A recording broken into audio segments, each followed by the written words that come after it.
আসসালামু আলাইকুম। সকালের মধ্যে যে সকল অঞ্চলে হতে পারে ঝড়, আবহাওয়া সংবাদে আপনাদের স্বাগতম। জানিয়ে দিচ্ছি বিস্তারিত।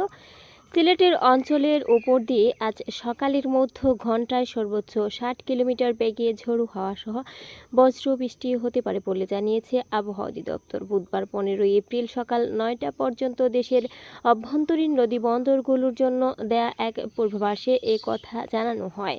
আবহাওয়াবিদ এ.কে.এম. নাজমুল হকের সই করা পূর্বাভাসে বলা হয়, সিলেট অঞ্চলের উপর দিয়ে পশ্চিম উত্তর পশ্চিম দিক থেকে ঘন্টায় 45 থেকে 60 কিলোমিটার বেগে বৃষ্টি বা বজ্র বৃষ্টি অস্থায়ীভাবে ঝোড়ো হাওয়া বয়ে যেতে পারে।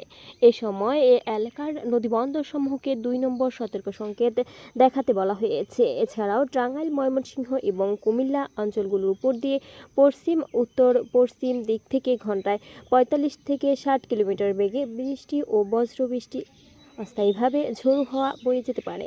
এদিকে এ সকল এলাকার নদীবন্দরসমূহকে 1 নম্বর সতর্ক সংকেত দেখাতে বলা হয়েছে। জানিয়ে দিব এদিকে আরও আজ কেমন থাকবে ঢাকার আবহাওয়া। ঢাকা ও পার্শ্ববর্তী এলাকার আকাশ আজ অস্থায়ীভাবে আংশিক মেঘলা থাকতে পারে।